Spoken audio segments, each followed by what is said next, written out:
A raíz, hermanos, de haber estado compartiendo los domingos anteriores del amor fraternal, del amarnos los unos a los otros, cómo eso es la ley cumplida, ¿verdad?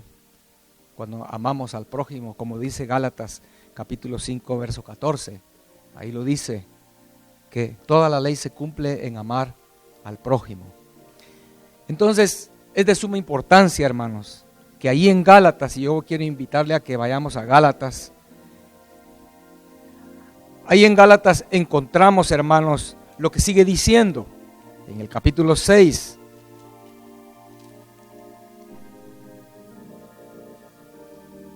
Y teniendo en cuenta eso, que el contexto, hablando de cómo debe ser nuestra conducta para con nuestro hermano, cómo es que toda la ley, todos los requisitos, todo lo que Dios pide de nosotros se puede resumir en algo tan precioso, ¿verdad?, que se oye tan simple: amar a nuestro prójimo.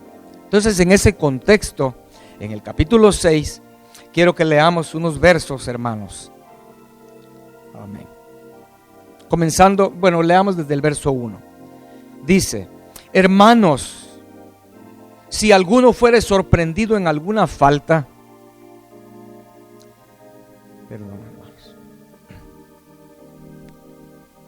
hermanos, si alguno fuere sorprendido en alguna falta, vosotros que sois espirituales, restauradle con espíritu de mansedumbre, considerándote a ti mismo, no sea que tú también seas tentado.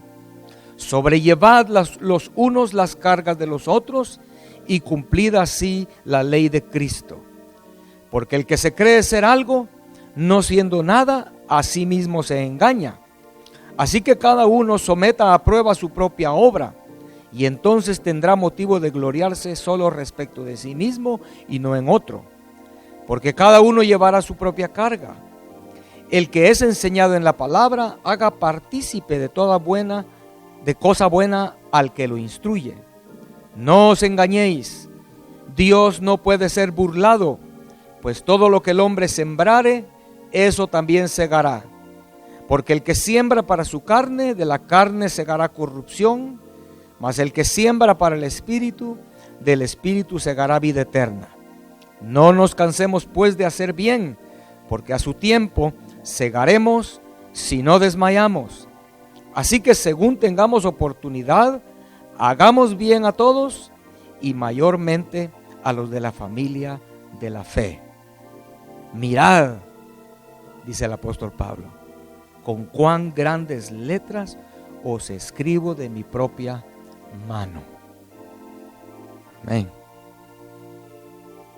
Como el verso 11, ¿verdad? Como quien dice: vean, yo les estoy escribiendo con mi propia mano. ¿Por qué dice eso, hermanos? Porque por lo general las cartas se las escribía a otra persona a Pablo, él solo le dictaba. Pero esta porción, él dice: mirad con cuán grandes letras os escribo de mi propia mano. Según parece, Pablo padecía de los ojos, ¿verdad? Como en aquella ocasión él le dice a los corintios: si ustedes hubieran podido sacarse los ojos por mí, lo hubieran hecho, porque él estaba hablando de una enfermedad que él tenía ahí en esa carta. Entonces es posible que por eso él escribía letras grandes, porque no miraba muy bien, ¿verdad? Pero en esa porción él quiso escribirlo. ¿De qué está hablando, hermanos? Está hablando en este pasaje, en el contexto de lo que acabamos de leer, y vamos a ver ahí algunos versos de esto que leímos, que hacer algo al prójimo, dar algo al prójimo, sea bueno o sea malo, eso es sembrar. En la figura que él está poniendo aquí, eso es a lo que él llama sembrar. Y es lo que queremos ver. Algunos conceptos que el Señor nos da ahí acerca de eso, de sembrar y cosechar. Yo he buscado, tengo un libro, he buscado en internet y todo, hay predicadores que hablan de Algunos dicen hay 3 leyes de la siembra y la cosecha. Otro librito que tengo dice 7 leyes de leyes de la siembra y la cosecha.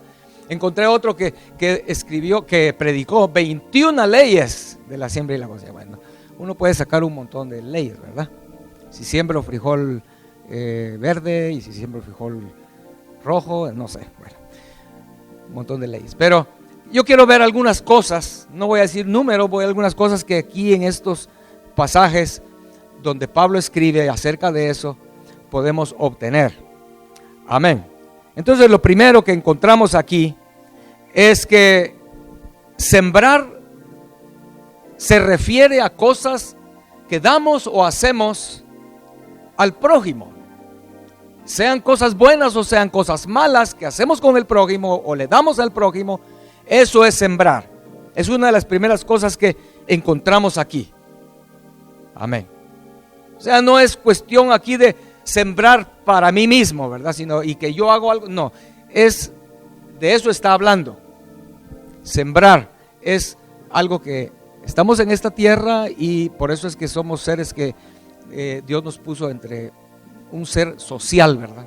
No para que viviéramos ermitaños en una montaña, solitos nosotros allí, sin que nadie nos moleste y sin que nosotros molestemos a nadie. Tal vez esa es la excusa de algunos ermitaños, es que yo no quiero molestar a nadie. Eso es problema, porque nuestro prójimo nos es dado para enseñarnos, para aprender a sembrar. Ok, hermanos, entonces eso es lo primero que encontramos aquí, como lo dice por ejemplo verso 2, ¿verdad? Sobrellevad las cargas los unos de los otros. El verso número 6 dice: el que es enseñado en la palabra haga partícipe de toda cosa buena al que lo instruye, o sea, dar. Y el verso número 9 dice: no nos cansemos pues de hacer bien, porque a su tiempo segaremos si no desmayamos. Entonces esos versos nos hablan claramente que el contexto de sembrar aquí es hacer, dar al prójimo. Amén. Bueno, número 2, se cosecha lo que se siembra. Ese es otro concepto que está aquí. Amén. No podemos esperar cosechar buenas cosas si lo que hemos sembrado son malas cosas. Yo he visto abuelos que son enojados, duros con sus hijos y con sus nietos. Normalmente esos abuelos terminan su vida solos. Nadie quiere estar con ellos. Pero esos van a cosechar lo que sembraron, ¿verdad? ¿Me entiende? Es de lo que está hablando. Si nosotros sembramos eso toda la vida con nuestros hijos o con el prójimo, eso vamos a cosechar. Lo que dice aquí entonces es que lo que cosechamos es lo mismo que sembramos. Amén. Lo dice el verso 7, leamos el verso 7. No os engañéis, Dios no puede ser burlado, pues todo lo que el hombre sembrare, eso también segará. Amén. David, por ejemplo, él mató a Urías, ¿recuerdan? Y primero le roba la esposa y después lo manda a matar.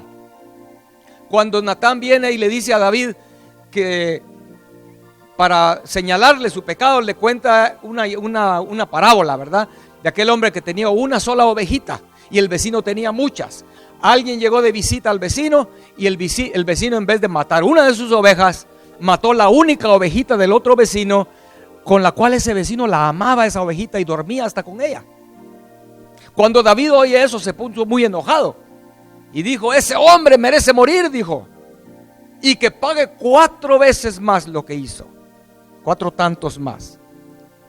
David mató a Urías y lo que sembró cosechó. 4 hijos de David murieron, hermanos. O sea, lo que sembramos cosechamos. Jacob engañó a su papá, ¿verdad? Y le hizo una mala pasada a Esaú, su hermano. Eso sembró Jacob.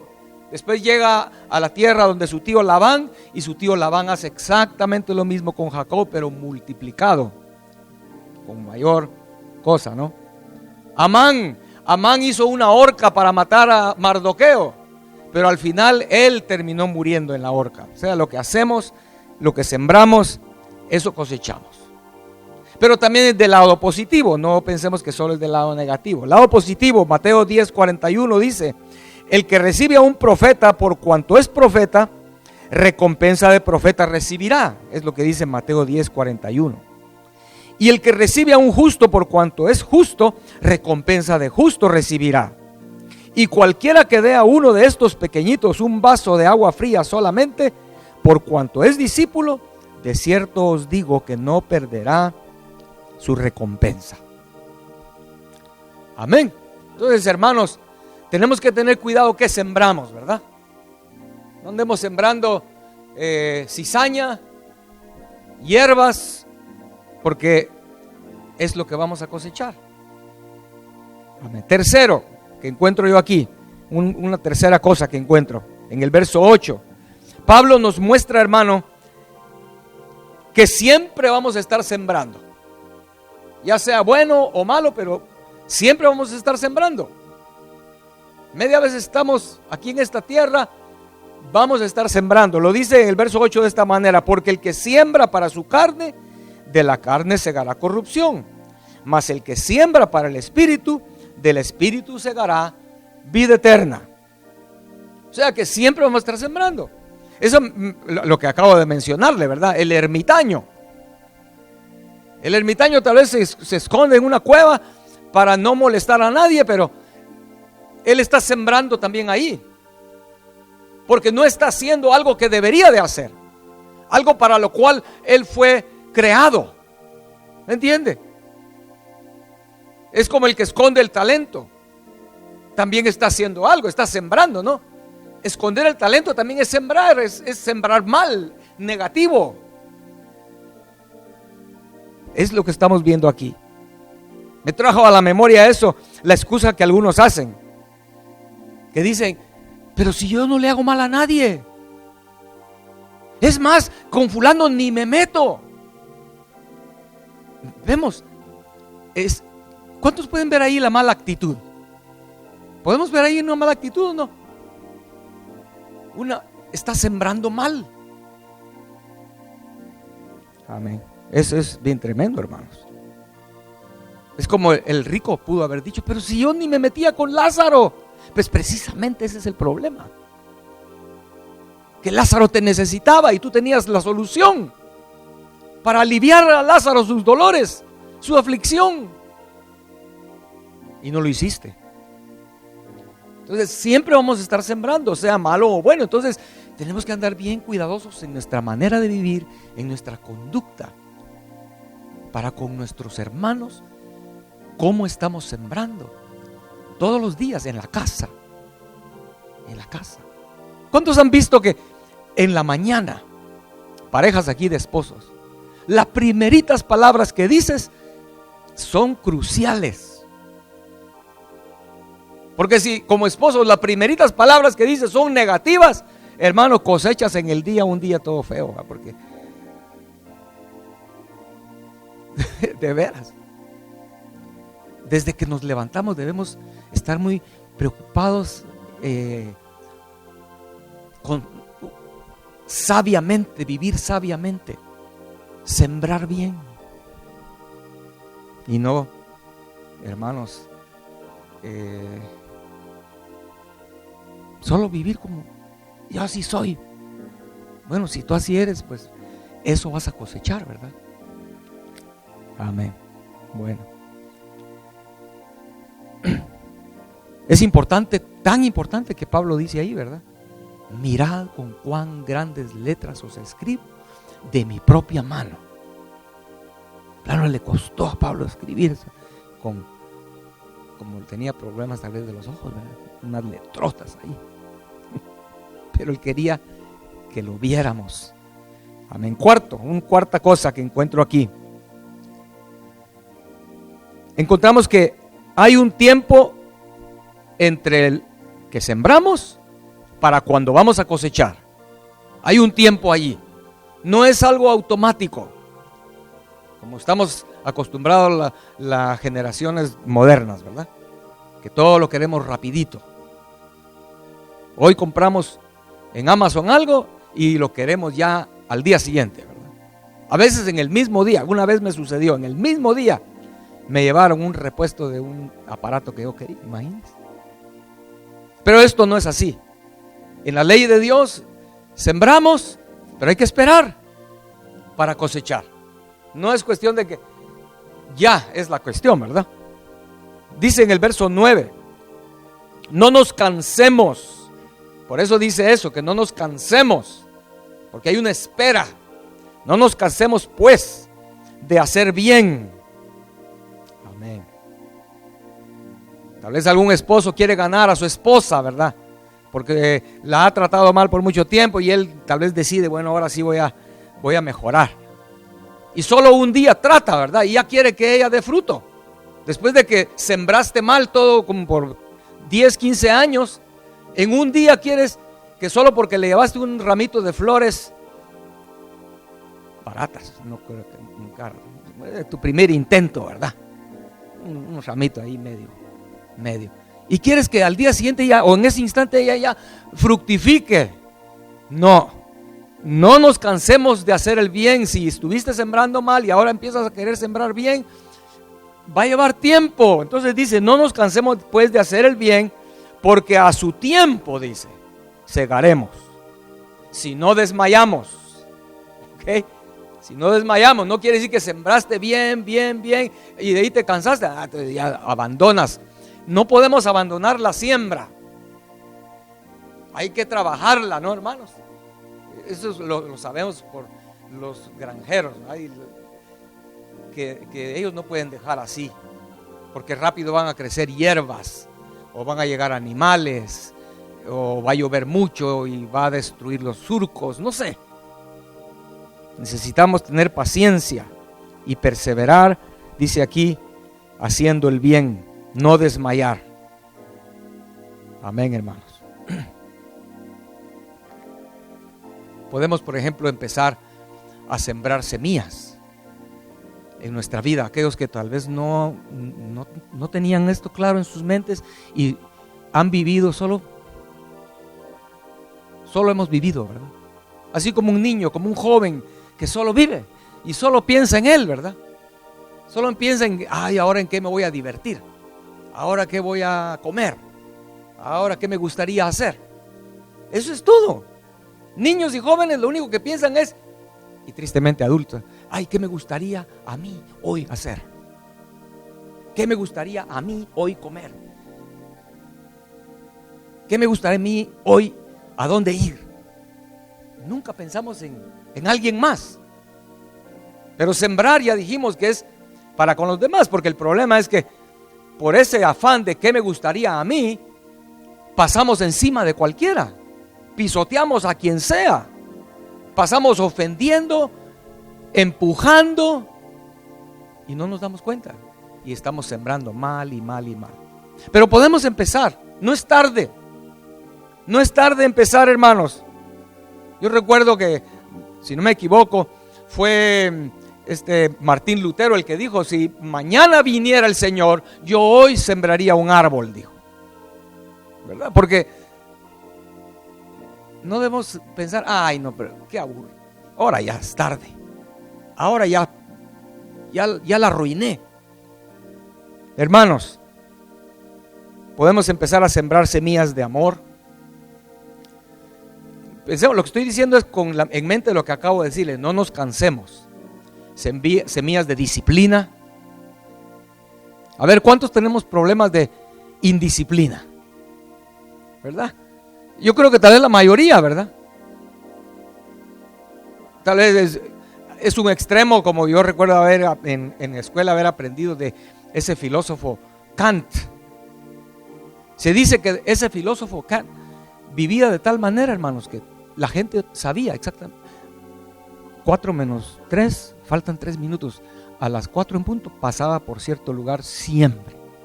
Así era toda su vida, puro relojito. A las 3 tal cosa, a las 7:30 de la noche lo ibas a encontrar siempre enfrente de la lavamanos lavando los dientes, por ejemplo, ¿verdad? Bueno, yo diría que tal vez hay extremos de disciplina, Pero hay el otro extremo, que no tenemos nada de disciplina. No tenemos nada, ni para comer, ni para trabajar, ni para atender a los, nada. Podríamos empezar a sembrar un poco de disciplina. Entonces dice la palabra aquí, no nos cansemos de eso. ¿Cuántos hemos hecho propósitos? Señor, de hoy en adelante ahora sí voy a orar 1 hora diaria a las 5 de la mañana. 3 días, 4 días, el 5.º día, ya no. Entonces no nos cansemos, volvamos a levantarnos. Tal vez estamos desmayando, no tiremos la toalla tan fácilmente, sino que perseveremos. Y a su tiempo, dice aquí, segaremos. Sembremos disciplina, sembremos una buena administración de nuestras finanzas, hermanos. Aquellos que no tienen eso. No puede caer un dólar en su mano porque al ratito ya no lo tienen. Y ni ellos mismos se dieron cuenta a qué hora se lo gastaron. ¿Y en qué? En tonterías. Puedes tú empezar a sembrar desde hoy. Agarra, siéntate, haz números. ¿Cuánto es lo que recibes? ¿Qué vas a hacer con ese dinero? Bueno, primero voy a dar mis diezmos, mis ofrendas, esto, lo otro. Y poder disciplinarte en llevar una administración buena de tus finanzas. Si empezamos a sembrar así, hermanos, no nos cansemos y a su tiempo, después de haber empezado a sembrar buenos hábitos en nuestra vida, no nos cansemos, no desmayemos y vamos a cosechar buenas cosas. Amén. Es una ley de Dios, hermanos, pero hay que esperar. Hay que esperar. Dice Eclesiastés 11, verso 1: echa tu pan sobre las aguas, porque después de muchos días lo hallarás. Es lo que dice ese verso, hablando de eso. Amén. Otra cosa, yo tengo apuntado aquí un quinto concepto, ¿verdad? Pero es que, bueno, hay otro pasaje, si quiere ir ahora conmigo a 2 de Corintios 9. Ahí también Pablo habla de sembrar, en el contexto de dar. ¿Y dar a quién? Pues obviamente al prójimo, ¿verdad? Y no decir, ay, hoy di una ofrenda grande. ¿A quién? A mí mismo, ¿verdad? No, eso no funciona.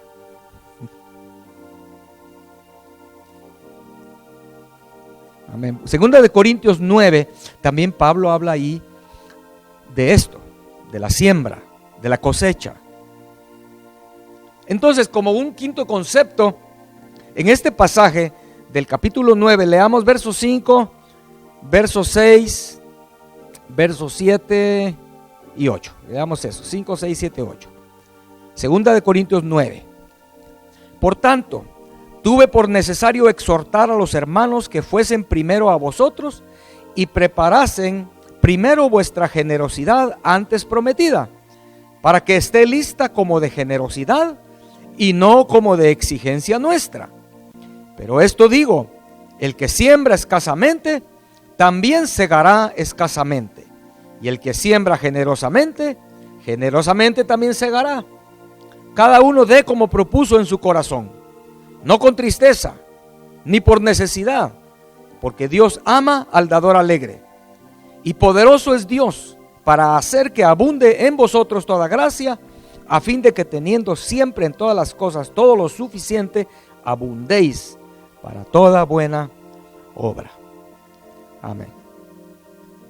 Entonces, en esta porción que el apóstol Pablo escribe, también sobre sembrar, una de las primeras cosas que yo veo aquí, hermanos, es que él nos habla de la actitud de nuestro corazón cuando estamos sembrando, cuando estamos dando al prójimo. Eso es importante aquí. ¿Cómo es que debemos hacerlo? ¿Cuál es la actitud de nuestro corazón al hacerlo? Si tú estás metiendo en tu sobre una ofrenda y cierras el sobre, pero estás todo enojado, es que hay que darlo porque eso no te sirve de nada, ¿verdad? La actitud con la que lo hacemos. Amén. Es como dice entonces el verso 5. Por tanto, tuve por necesario exhortar a los hermanos que fuesen primero a vosotros y preparasen primero vuestra generosidad antes prometida, para que esté lista de generosidad y no como exigencia nuestra. Pero esto digo, dice el verso 6, el que siembra escasamente también segará escasamente, y el que siembra generosamente, generosamente también segará. Amén. ¿Por qué hablo de actitud, hermanos? Aquí, bueno, en el contexto usted lo puede ver, pero quiero que ponga su atención en la palabra generosidad. Pablo le está diciendo a los hermanos, porque ahí en el contexto de este pasaje de Corintios, los hermanos habían prometido reunir una ofrenda monetaria para enviar a Jerusalén, ¿verdad? Entonces Pablo les dice, voy a enviar a alguien con ustedes para que ustedes ya tengan lista la ofrenda para cuando yo llegue, porque Pablo iba a llegar con otros hermanos, para que ya esté lista y que se vea que de verdad es una ofrenda de ustedes de generosidad, y no una ofrenda que yo tuve que torcerles el brazo para que la dieran. Es lo que Pablo está diciendo. Entonces, generosidad tal vez solo lo captamos como cantidad, pero no es eso, hermanos. No está hablando aquí de cantidad, ¿ok? Porque eso es lo que tal vez el concepto nuestro. Si nosotros oímos, ay, fulano de tal me dio una ofrenda muy generosa, ¿qué es lo que captamos ahí en esa expresión? Captamos que fue grande cantidad, ¿verdad? Pero no, aquí esa palabra generosidad no está hablando de cantidad. Es una palabra griega que se dice eulogia. Eulogy, creo que es en inglés, ¿no? ¿Y qué es una eulogía? Algo así se dice, ¿no?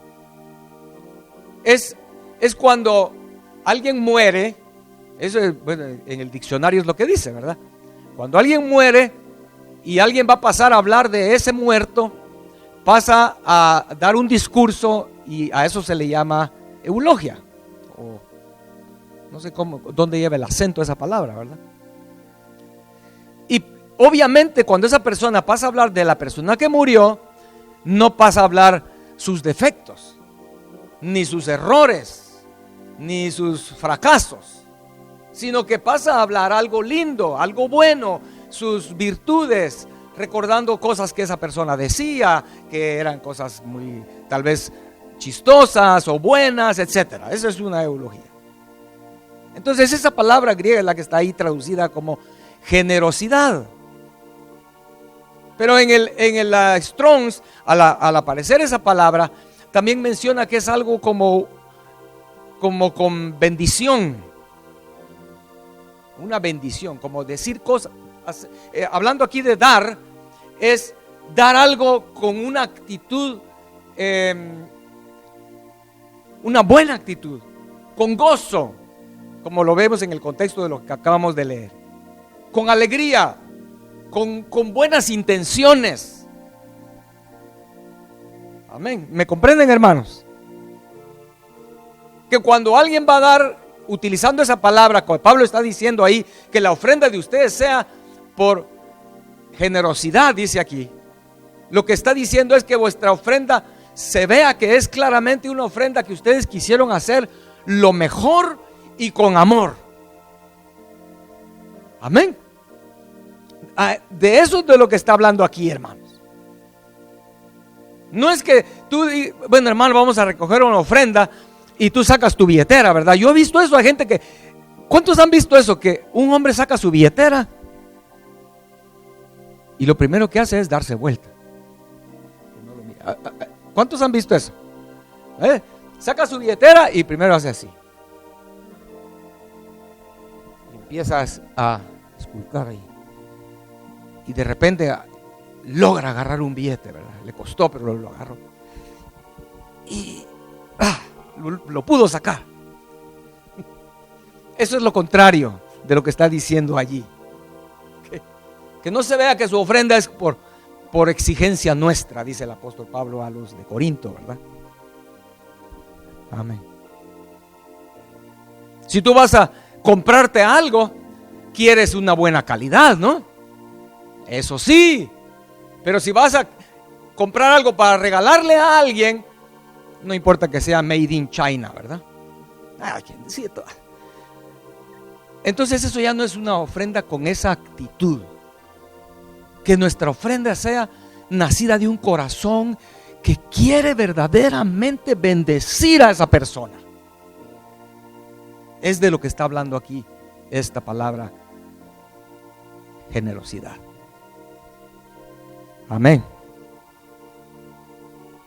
Leí que alguien escribió esto. Hay tres clases de dadores. A ver, ¿qué clase de dador eres tú? ¿De ese que esconde la billetera así o cómo? ¿Qué clase de dador eres tú? Hay dadores tipo piedra, tipo esponja y tipo panal de miel. Dice que los dadores tipo piedra, a puros martillazos es que tú les puedes sacar astillas y chispas, ¿verdad? Puro trancazo. Hay que sacarle por lo menos una astilla, ¿no? Ahora los tipo esponja son aquellos que con un poquito de presión dan, ¿verdad? Y si los presionas más, dan más. Es la esponja, ¿no?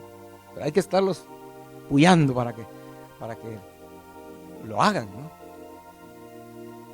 Amén. Hermano, que el Señor tenga misericordia de nosotros, porque todos nosotros aquí sabemos qué cosas sembraron nuestros padres en nosotros. Y después nuestros padres y nosotros cosechamos eso. Y a veces hay cosas que nunca las aprendimos. Pero si tú y yo le enseñamos a nuestros hijos a ser generosos, a dar con gozo, con amor, dar lo mejor, ellos van a crecer de una manera que no van a ser tipo esponja, que hay que estarlos presionando para que den. Los tipo panal de miel son aquellos que se deleitan en dar, ¿verdad? Usted sabe que el panal de miel no necesita que lo presionen, destila la miel del panal, dice, ¿verdad? Ojalá que así seamos nosotros, hermanos. Amén. El verso 7 confirma esto que les estoy diciendo. Dice el verso 7: cada uno dé como propuso en su corazón, no con tristeza, ni por necesidad, porque Dios ama al dador alegre. Así que entonces el resumen de este concepto que estamos viendo aquí es que la actitud para dar debe ser con alegría, con amor, con gozo, dando lo mejor. O sea, amando al prójimo, ¿verdad? Amén, hermanos. Otra vez quiero insistir en esto. No está hablando de cantidad. Eso lo vamos a ver ahorita más adelante. Otro concepto que encontramos aquí es que uno puede sembrar. Es más, nosotros somos los llamados a sembrar, pero Dios es el que da el crecimiento. Eso lo dice muy claramente 1 Corintios 3:6. Pablo dice: yo planté, dice Pablo, Apolos regó, pero el crecimiento lo ha dado Dios, dice. Eso lo encontramos en esto que estamos leyendo de aquí en 2 Corintios 9, en el verso número 8. Léalo conmigo, verso 8 dice: y poderoso es Dios para hacer que abunde en vosotros toda gracia. ¿Verdad? Él está hablando de sembrar, de no sembrar escasamente, de sembrar lo mejor que podamos. Y dice: y poderoso es Dios para hacer que abunde en vosotros toda gracia, a fin de que teniendo siempre en todas las cosas todo lo suficiente, abundéis para toda buena obra. Entonces ese es otro concepto muy importante, hermanos. No somos nosotros los llamados a que haya fruto, ¿verdad? Dios es el que va a dar el crecimiento a eso que sembramos. Un punto más encontramos aquí en este pasaje de Corintios 9. Yo tengo apuntado como punto séptimo, ¿verdad? No sé si usted lleva 7, pero bueno. Acabo de decirles en el punto 6 que Dios es el que da el crecimiento, ¿verdad? De Él depende el crecimiento, pero de nosotros depende sembrar, ¿ok? Y de nosotros depende la cantidad que vamos a sembrar. Si solo siembras un granito de maíz, solo vas a cosechar una milpa. Y esa milpa solo va a dar, ¿qué? 4 o 5 mazorcas. Y eso es todo. Pero si siembras más, la cantidad que sembremos, eso depende de nosotros, no depende de Dios. Depende de nosotros. Amén, como lo vimos en el paso anterior. Amén. Primera de Corintios 9, verso 6. Leámoslo ahí. Pero esto digo, dice el apóstol Pablo, el que siembra escasamente, vemos, es la responsabilidad nuestra, es nuestra parte, sembrar, ya sea escasamente o abundantemente. El que siembra escasamente, el que siembra poquito, también segará poquito, escasamente. Y el que siembra generosamente, generosamente también segará. Amén. Pero ya les dije, esa palabra generosa, ahí en este otro verso también es la misma palabra griega.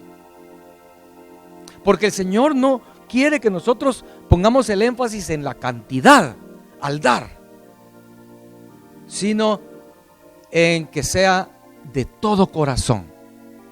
Y yo sé, eso cae de su peso. Si tú das de todo corazón, tú vas a dar, no vas a dar poquito. ¿Verdad que sí? No vas a dar poquito. Porque estás dándolo utilizando esa palabra generosamente. Estás dando con el anhelo profundo de que esa persona sea bendecida. Amén. Por ejemplo, cuando hemos ido a rentar carros, en algunas de las ocasiones que hemos rentado carros, hay, por ejemplo, que el más barato, ¿verdad? Un zapatito ahí con llantas, es el más barato, un carritito ahí, no tiene ni baúl casi, y tú con un montón de maletas, ¿verdad? Pero a veces que hemos ido a rentar, vemos que en la renta de carros hay unos jeep enormes, bien lindos, ¿verdad? Bueno, pues nosotros necesitamos una van porque necesitan tantas maletas. Bueno, tenemos que dejar el jeep por ahí. Pero siempre uno anda buscando lo mejor para uno, ¿no? Ay, qué lindo eso. Entonces el que da generosamente va a buscar de esa manera agradar a la persona en la que quiere sembrar. Es de lo que está hablando, no está hablando de cantidad. Amén. Gloria al Señor por eso, ¿no, hermanos? Amén. Dios no es deudor de nadie, hermanos. Dios va a dar Dios hará que cosechemos. Si sembramos, es una ley de Dios que vamos a cosechar. Y vamos a cosechar en proporción a lo que sembramos. En proporción. Pero esa palabra proporción también tenemos que comprenderla con la cantidad que damos. Recuerden ustedes la viuda con las 2 blancas, ¿no? Esa viuda solo dio dos pennies, digamos así, en nuestros conceptos de moneda. Esa viuda en las ofrendas solo echó 2 pennies. Y Jesús, después de que vio porque él estaba sentado a la par o parado a la par de donde se echaban las ofrendas, dice el pasaje ahí en el Evangelio, y se quedó viendo, y después de que vio a muchos que echaron su dinero, le dijo a sus discípulos: ¿saben ustedes? Aquella viuda que está allá echó 2 blancas, ella echó más que todos, porque es la forma en que Dios ve la cantidad, no en cuánto echamos, sino en cuánto te quedó en la bolsa, ¿verdad? Porque puede ser que aquellos ricos llevaban muchísimo dinero en su bolsa, ¿verdad? Tal vez llevaban, que dijéramos, 50 monedas de oro, ¿verdad? Y echaron 2 blancas, imagínense. El Señor ve eso.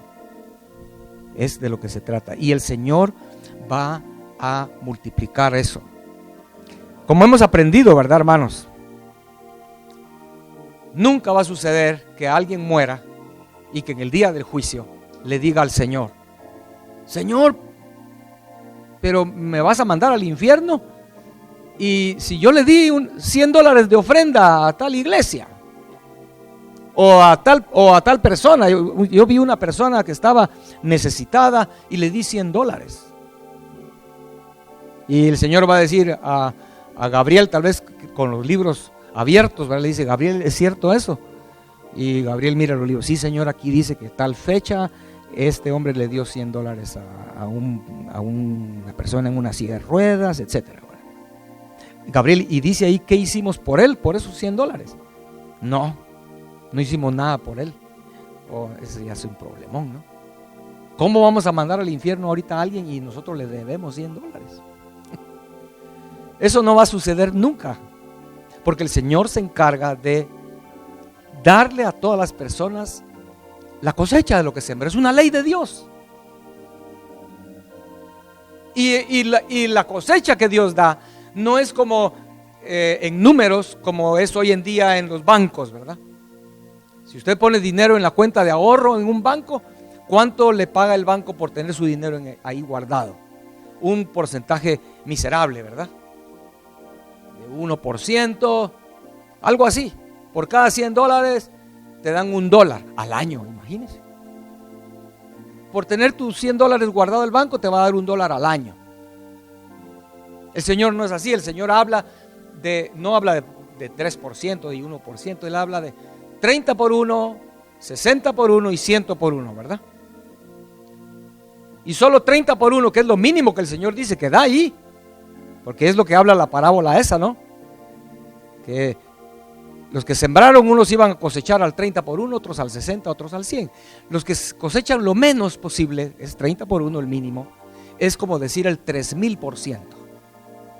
Aquí tengo apuntado que equivale eso a que si depositas $100 en el banco del Señor, eso equivale a $3000, ¿verdad? Es el 30 por 1, es el que gana el 30 por 1. O sea, el Señor no va a quedarse nunca con ninguna deuda. Él a todos va a recompensar, como acabamos de leer. Amén, hermanos. Bueno, por último quiero mencionar solo un par de cosas, ya para terminar. Lo que ya sembramos y ahora estamos cosechando, hermanos, si fue malo, eso ya pasó. Ya no puedes regresar y recoger esas semillas porque ya las estás cosechando, ¿verdad? Ya no podemos hacer nada de eso, pero sí podemos empezar hoy a sembrar bien. Eso sí podemos hacer. Podemos empezar al empezar a sembrar bien, podemos quizás empezar a restituir también.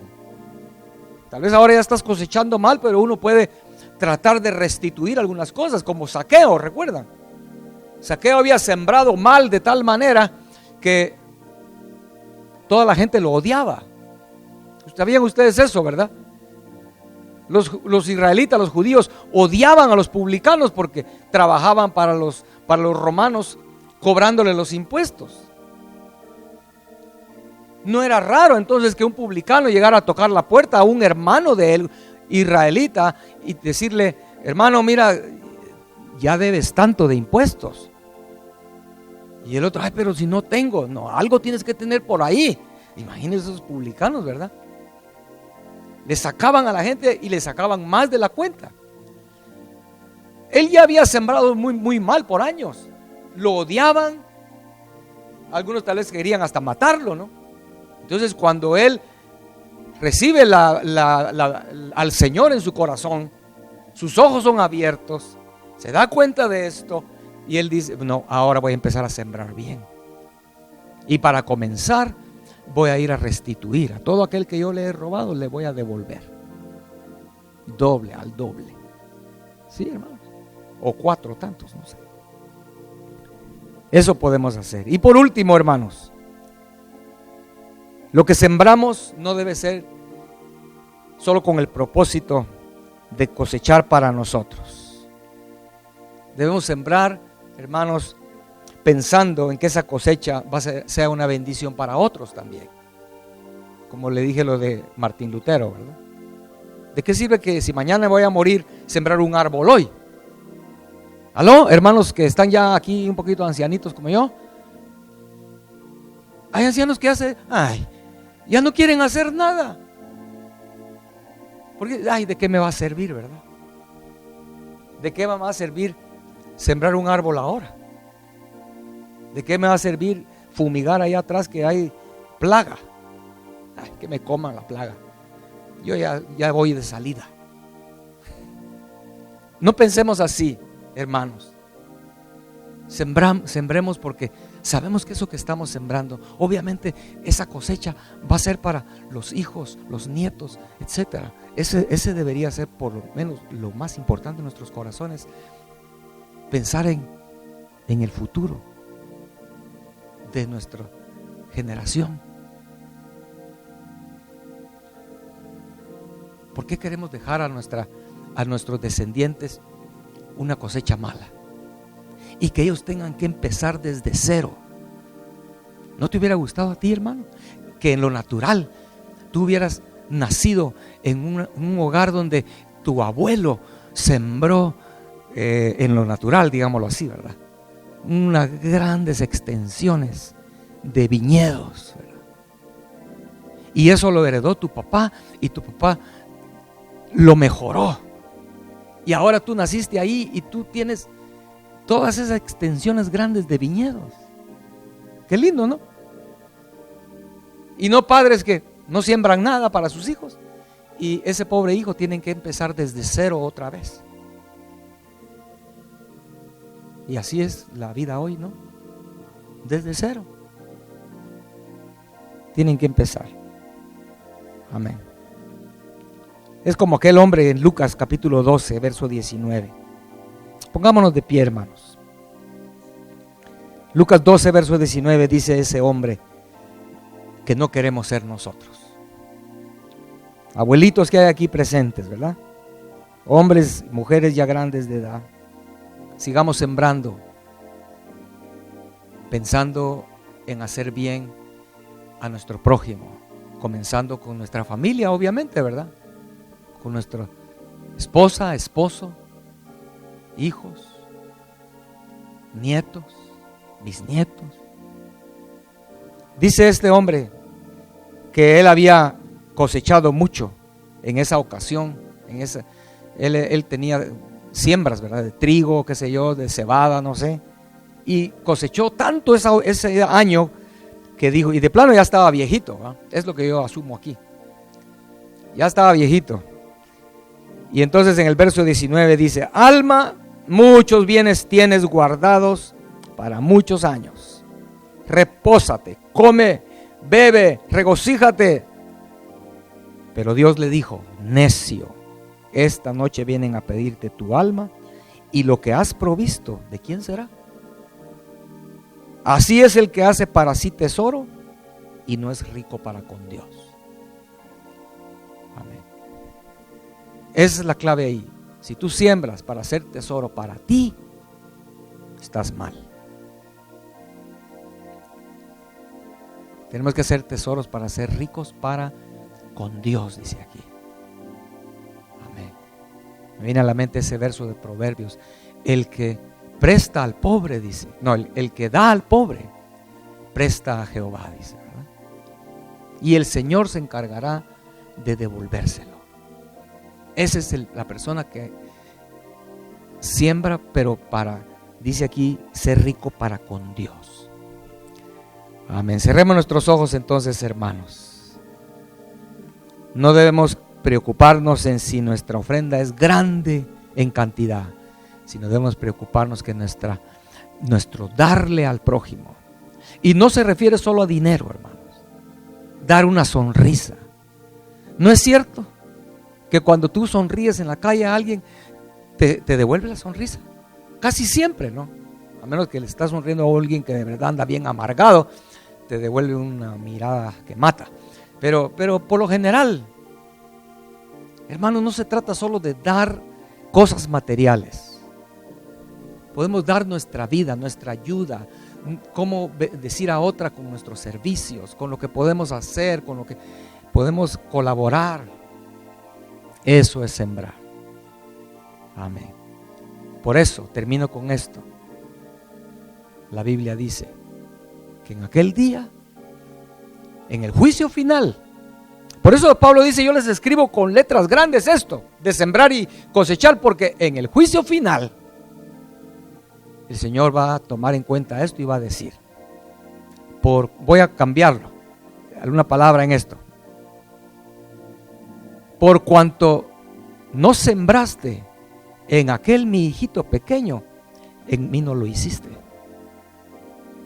Por cuanto no me visitaste en la cárcel. Y dice, pero Señor, ¿cuándo estuviste preso? Por cuanto no lo hiciste, no sembraste en ese hijito mío, a mí tampoco lo hiciste. ¿Recuerdan? Eso va a ser el final, hermanos, en el mero fin. Por eso es que es importante esto de sembrar, con el concepto de que sembrar, como le dije en Gálatas 6, el contexto de sembrar es ¿qué estoy dando? ¿Qué estoy haciendo por mi prójimo? Eso es sembrar. Y en ese asunto es el que nos van a juzgar en el fin. Por cuanto me viste desnudo y me vestiste, me diste ropa, o me viste con hambre y me diste alimento, a mí lo hiciste. Entra al gozo de tu Señor. Qué cosecha más linda, ¿no, hermanos? Amén. Señor, en esta tarde, permite, Señor, que el deseo ardiente que había en el corazón del apóstol Pablo, que él decidió en esa carta escribirlo con su propia mano, que ese entendimiento sea escrito en nuestros corazones, no en nuestras mentes solamente. Para que, Señor, estemos muy conscientes cada día de sembrar con una actitud correcta, con amor, dando lo mejor, con alegría, deseando lo mejor para esas personas a las que estamos dándoles. Por favor, te lo pedimos, Señor. Te lo pedimos en esta tarde, en el nombre de Jesús. En el nombre de Jesús. Amén. Cantemos una vez más. Aún así, Señor amado, ven. Y al decir, aunque fallé, yo te invito a que recordemos, tratemos de meditar cuán mal hemos sembrado, hermano. Cuán mal hemos sembrado.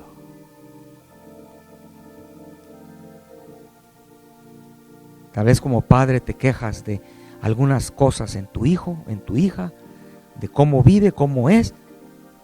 Digámosle, Señor, perdóname porque sembré mal. Sembré mal, Señor. Y aunque fallé, ven por favor y dame la gracia de empezar a sembrar bien. No es tarde empezar a sembrar bien. Padres que siembran solo regaños y gritos y golpes en sus hijos, no pueden esperar cosechar hijos que quieren estar con ellos, hijos que les tienen confianza. No lo vas a cosechar así, pero puedes empezar a cambiar desde hoy. Danos la gracia, Señor. Amén. Gracias, Señor. Gracias, Señor. Señor, quédate con cada uno aquí presente.